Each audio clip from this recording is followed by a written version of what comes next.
Premier Brad Wall has weighed in on this, saying he agrees largely with what Stephen Harper did, both in this transaction and moving forward, but says for the Saskatchewan piece, there is more. Mr. Premier, thanks for taking our call this morning. Thanks, John. On its face, as you look at the approval last Friday, you look at the state-owned enterprise rules in future, can you live with this in the oil patch here?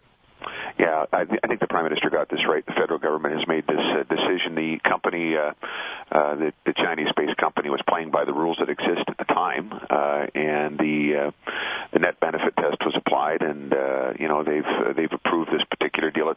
It's a very small part of our particular oil and gas sector. Nexen was not that heavily vested in the province. Recently, they had been divesting here in Saskatchewan, and when I say recently, I say over the last number of years. So, and I think we also were pretty clear yesterday that we support the Prime Minister in terms of the go-forward position, which is that state-owned enterprises are a little bit different. Their values, or at least their objectives, may not always line up with the market. There might be other considerations that are brought to bear by the government, that is the shareholder.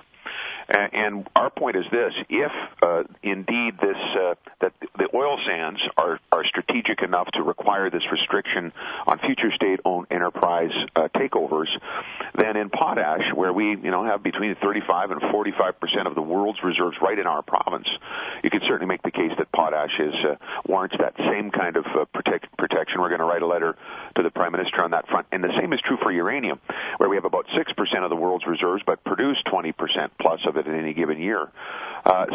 And by the way, on the uranium side of things, if I can, John, there's been a long-standing issue we've raised with the federal government, asking them to drop what's called NROP, or the non-resident ownership restrictions that require a company that's not Canadian to find a Canadian partner to have a Canadian majority interest before they're approved to invest in uranium. It's really the only natural resource where the federal government has as much say as they do, because of course natural resources are the jurisdiction of the province, but uranium is a little different commodity for obvious reasons. So we were saying if the federal government applied this new restriction on state-owned enterprises getting involved in resources to uranium, you could drop the NROP provisions. Right now we know there are private companies, publicly traded companies that wish to invest in uranium mines in the province. Rio Tinto may be one. There was others that have been in the news about their acquisition of plays in the province, and they're not allowed to do it because of this NROP restriction. So the federal government may have provided themselves and the country a way to ensure there's protection against state-owned enterprise takeovers in the uranium sector, while opening up our province to investment from other places, from companies that we would certainly want to welcome to Saskatchewan. Okay, but you're distinguishing, obviously, the state-owned enterprise from, in the case of uranium, simply just foreign-owned companies. Correct. Okay. We're saying that's exactly what we're saying, because right now the non-resident ownership provisions that exist, or protection that exists in the uranium sector, not only affects one province, right? That stops a company, for example. We have many companies, potash companies in the province, who aren't Canadian companies, who are creating jobs today, who've mined potash for a long time, and we welcome them. We can't do the same thing in uranium today unless that provision's dropped, and perhaps this new rule should take its place, is our point.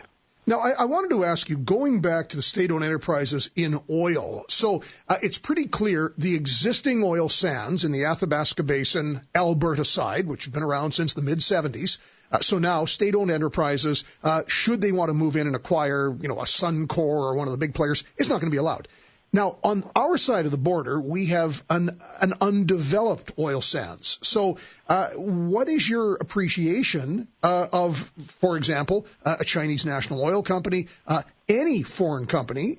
Should there be some sight given to what the development rules are of our oil sands when they happen? Well, we do think greenfield projects are different. I'd point out that right now, there's a large part of our oil sands that are currently sort of under the purview, if I can use that word, of Cenovus, who've taken over where Oil Sands Quest was, and so they control a lot of the land that have been part of land sales, and they have that piece. By the way, I'm very hopeful about that. Cenovus is obviously a world-class company with significant, by the way, oil sand operations just on the Alberta side, right beside where we know that we have oil sands potential in Saskatchewan. So we've met with that company, and we're optimistic we're going to see some development on our side, just because it's contiguous with the holdings they already have that are operational. And all of that also to say this, John, there's not a lot of reserve left. We certainly still have opportunity in our province, but not a lot that I think if other companies were looking at would be seen as some sort of strategic risk. It's true in potash as well. There's been a lot of stakes claimed, to use that term, in the last number of years as the interest in potash has increased, and perhaps not as well by definition, and not as much left. So less strategic concerns about SOEs getting involved, perhaps. But I think that the federal government policy is on takeovers of existing assets. I think that makes sense. Greenfields may be a little bit different, but we already have a major player, a private or publicly traded company in CNOOC, who are big participants and hopefully future operators of oil sands in our province. Mr. Premier, good having you by. Thank you for this. Good to be here, John. Thanks. Premier Brad Wall, on the state of foreign takeovers, in particular, how Saskatchewan sees the CNOOC Nexen decision, but looking in future, what would happen if and when our oil sands begin to be developed, and, as the Premier says, wanting to expand protection in both the potash and the uranium sector from acquisitions of so-called state-owned enterprises. But in the uranium piece, easing the present non-resident or foreign restrictions, which, of course, given the sensitivity historically of uranium, the federal government has regulations on who can actually develop uranium here.